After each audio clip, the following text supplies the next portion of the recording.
90 bilhões de reais. O escândalo atual trata de 6 bilhões. Em um ano, empréstimos consignados movimentaram 90 bilhões de reais. Moço do céu! Esse escândalo não vai ser só o bastante para derrubar e acabar com o governo. Vai acabar com o PT, com Lula, com a esquerda. Isso aí vai reverberar nas eleições do ano que vem e, sinceramente, é perigoso a esquerda diminuir pela metade no Congresso, tanto no Senado quanto na Câmara dos Deputados. Sejam bem-vindos, o meu nome é Bruno, deixe o seu like e inscreva-se no canal.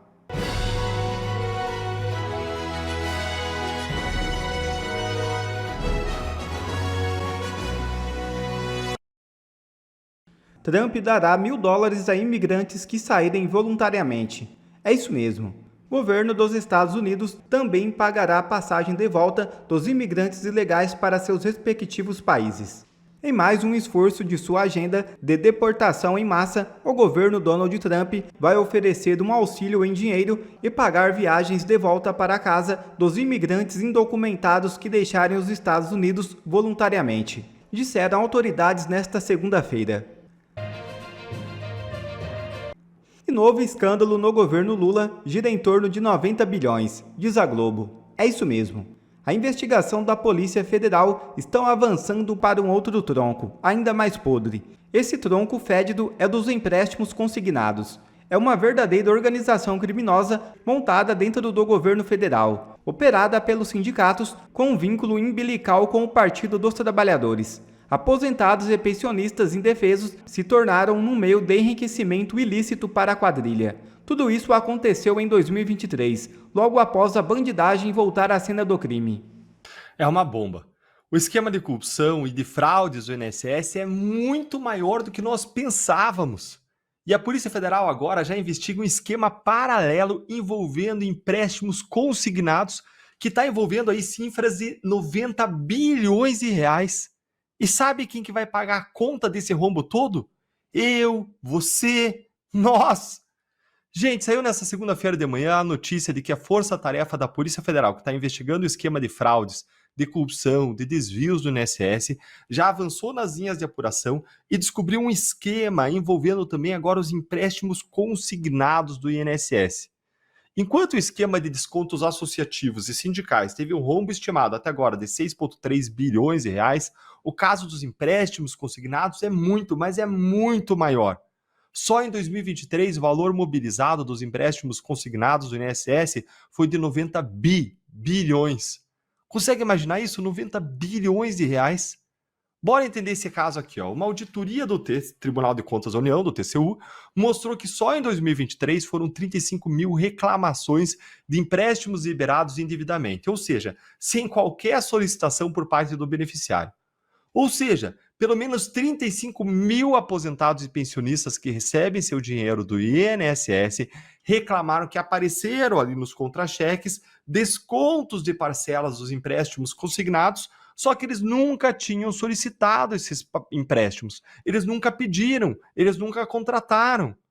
É como você abrir o seu contra-cheque no final do mês para ver quanto que vai vir de salário, e aí você descobrir ali um desconto de 100, 200, 400 reais do empréstimo que você simplesmente nunca fez.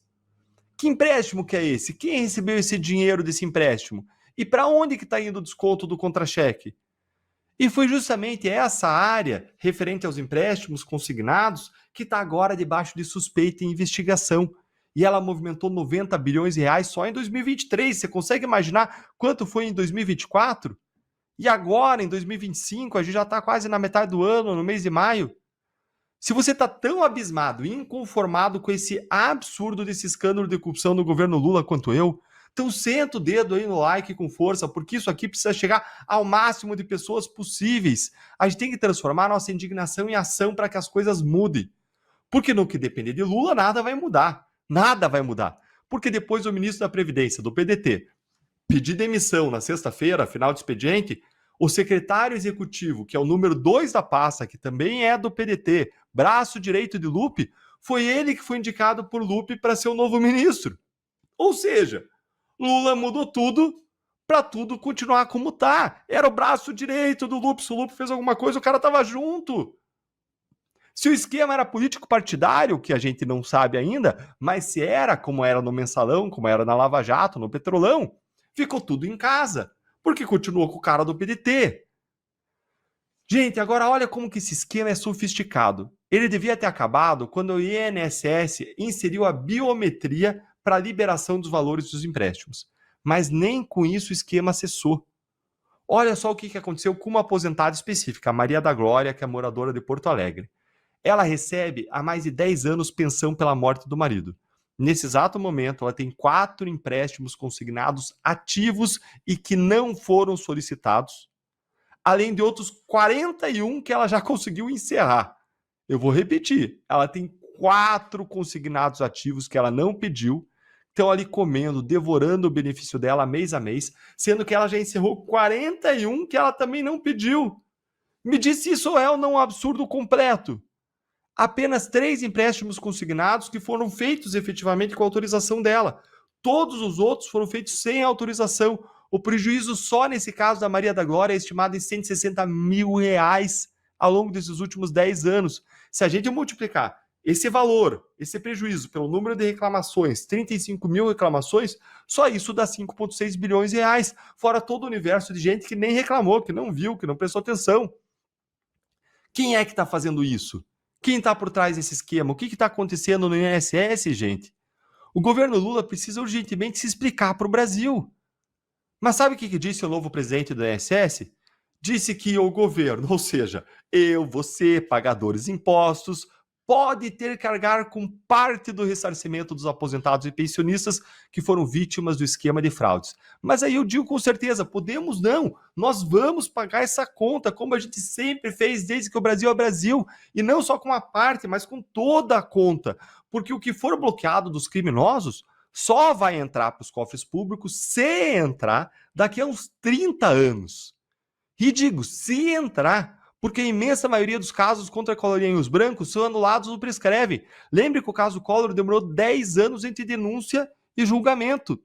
10 anos numa instância. Tem 4 instâncias para julgar esse povo do INSS. 30, 40 anos. Prescreve, acaba, vai pelo ralo. E mais, com essa nova fraude agora dos consignados, a gente vai pagar também essa nova conta aí que envolve cifras que só em um ano são da ordem de 90 bilhões. E que nós já sabemos que é bem maior, a gente só não sabe quanto ainda. Deus ajude o povo brasileiro. E que o povo brasileiro se ajude também. Se ajudem. Veja, o brasileiro ele paga seguro de carro porque ele tem medo do ladrão do carro. Ele paga seguro de casa porque ele tem medo do ladrão de casa. Tem gente pagando até seguro de celular porque tem medo de ladrão de celular. Mas aí no dia da eleição vai e elege um ladrão. Aí não dá. O povo tem que se ajudar. Se você concorda, deixe o seu like para que ninguém vote em ladrão na eleição de 2026.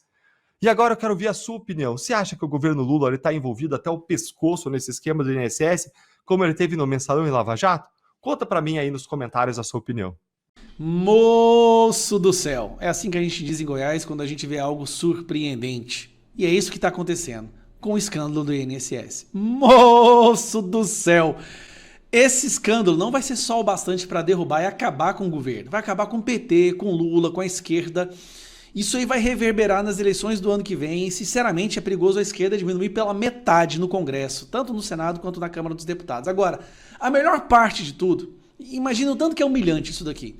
Você usa a sua posição na sua carreira como jornalista para passar pano e fazer de tudo para eleger um determinado candidato. Não importa que ele tenha sido condenado pelo maior esquema de corrupção da história do mundo, tenha sido retirado da cadeia, tenha sido descondenado, você coloca toda a sua reputação em jogo para eleger essa pessoa. E quando ela é eleita, passa pano após pano em todas as merdas que ele faz. Mas chega um ponto que nem você consegue mais defender. Imagine o nível da humilhação que é ser um dos principais defensores do governo durante muitos anos e de repente ter que vir a público e falar que esse é o governo mais corrupto da história e que está roubando velhinhos em um outro esquema. Não é só do desconto dos sindicatos, é de empréstimo consignado, cara. Vê a Daniela Lima bater no governo desse jeito, se bem que ela evita usar o nome Lula, né? Mas ver a Daniela Lima ter que falar sobre isso pra mim é impagável. Então, com vocês, vamos degustar um pouco disso aqui, ó. O que acontece, gente? São empréstimos que são colocados nas contas dos aposentados e que muitas vezes eles nem sequer foram solicitados. Quando eu digo muitas vezes, eu trago dados. Só em 2023, segundo uma auditoria do Tribunal de Contas da União que eu tive acesso, 35 mil aposentados e pensionistas foram aos canais oficiais dizer: caiu um dinheiro na minha conta que eu não solicitei e eu não quero esse dinheiro. Jogaram um empréstimo e estão descontando na minha conta valores por um empréstimo que eu não pedi. 35 mil reclamações em 2023. O valor em 2023 da movimentação com empréstimos consignados dentro do INSS, 90 bilhões de reais. O escândalo atual trata de 6 bilhões. Em um ano, empréstimos consignados movimentaram 90 bilhões de reais. Bem que eu tava achando muito suspeito, um esquema de corrupção do PT envolvendo só 6 bilhões de reais? Não, o PT é muito melhor que isso. Por meio de empréstimos consignados. E aí eu vou colocar tudo isso no blog, é por isso que o Valdo estava falando, eu estava ali escrevendo, ouvindo o Valdo, escrevendo e ouvindo o Valdo. Por quê? Porque não só o INSS tem participação nisso. Tem um órgão que é responsável, eu vou pegar exatamente a atribuição técnica, que está inclusive na auditoria, tá? Eu estou falando da Dataprev. Dataprev. A Dataprev, por acaso, é aqueles que lhe deram para um filósofo, né, um antropólogo, um cara corrupto que deu um prejuízo gigantesco. A Dataprev ainda, quer ver? Eu lembro que eu vi isso, ó.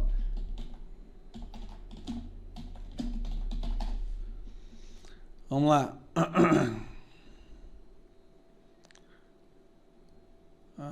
Onde foi que eu vi isso? A Dataprev se manifesta em relação...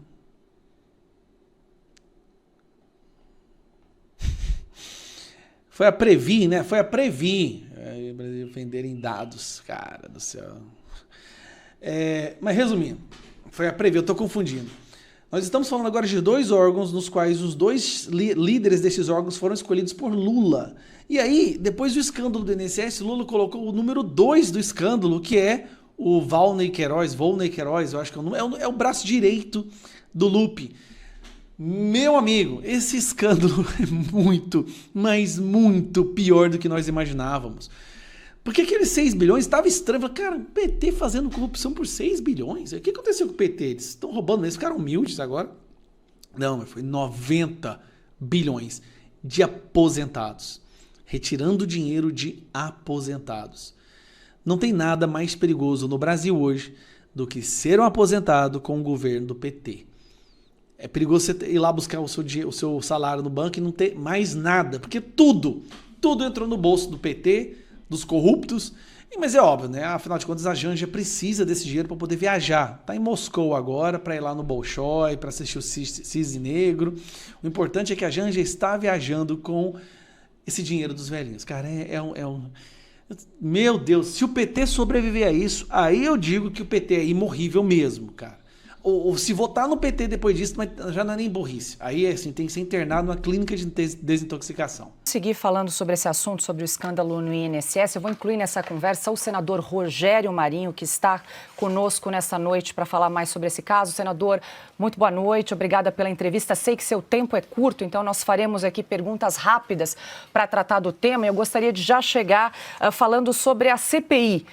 Que é para apurar a fraude no INSS. Segundo a oposição, já foi ultrapassado o número mínimo de assinaturas para que a CPI mista seja protocolada. Rapidamente, senadora, eu gostaria da sua avaliação, se esse cenário realmente está se encaminhando aí para a instalação de uma CPI mista com a participação de deputados e senadores e o objetivo dessa comissão. Muito boa noite, seja bem-vindo. Boa noite a todos aí que fazem parte da bancada.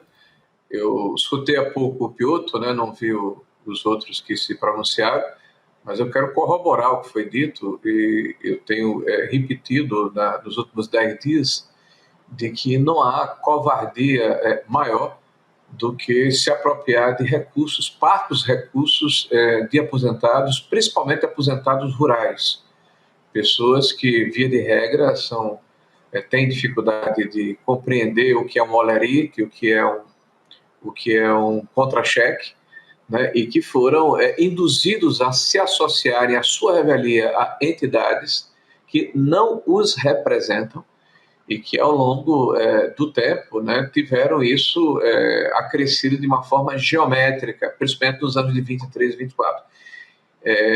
Em relação à CPMI, né, nós vamos ter amanhã um almoço com a bancada no Senado, mas a nossa ideia, a princípio, é não ajuizar ela ainda, não protocolar ainda, porque ela precisa ser lida na primeira sessão congressual após a sua protocolização. Então, se nós deixarmos esse período de quase 25 dias, está previsto uma sessão congressual para o dia 27 de maio, se eu não estou enganado, haverá uma pressão muito grande nos parlamentares que assinaram, não da oposição, mas aqueles que fazem parte de partidos de centro, né? E nós não podemos fazer com que essas pessoas tenham um alvo nas costas e sejam pressionadas pelo governo. Então, minha ideia, que vou submeter aos meus pares, é que a gente só entre com essa ação na semana em que ocorrerá a sessão congressual, porque após a leitura ela se instala automaticamente, independente da vontade do presidente da Câmara ou do Senado, que dificilmente vão instalar uma CPI, né? Já tem também um número suficiente na Câmara. E se me permite uma rápida contextualização, vou tentar ser bem objetivo, é bom lembrar que em 1988, com a Constituição, os aposentados rurais, que tem muito mais a ver com seguridade do que com previdência, já que eles não contribuem regularmente, passaram a ter direito a um salário mínimo. E até 2018, a gente está falando aí de um lapso temporal aí de quase 30 anos, pouco mais de 30 anos, a CONTAG, né, que é uma entidade de esquerda, ligada ao PT, a PDT, né, a MST, a CONTAG, ao longo desse período, teve quase 80% do volume dessas contribuições assistenciais. Por quê? Porque quando você se aposentava como rural, você recebia uma certidão do sindicato rural e automaticamente você já era associado sem você saber que era associado. Você tinha quase 1,5 milhão de associados à CONTAG. E era um filão que estava praticamente na mão da CONTAG. O que aconteceu em 2017 e 2018? A reforma trabalhista, que acabou com o imposto sindical obrigatório. E, de repente, as centrais sindicais enxergaram nas contribuições assistenciais um novo filão.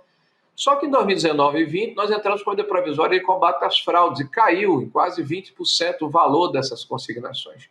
Durante a tramitação da medida provisória, a bancada da esquerda, juntamente com membros de outros partidos que têm relação com os sindicatos, conseguiram ampliar a validação, que seria anual, para 3 anos. E em agosto de 22, com um contrabando, um jabuti, né, que colocaram uma outra medida provisória, retiraram essa necessidade de validação. Vocês imaginem que, por amostragem, a CGU está demonstrando que 80%, 90% daqueles que têm essa consignação querem fazê-la. Então, se você se debruçar sobre o cadastro dessas entidades associativas, quase todas, ou quase a totalidade, ligada a partidos de esquerdas e as centrais sindicais que perderam a boquinha do imposto sindical, né, você faria uma limpa de 80%, de 90%, né, dessas contribuições.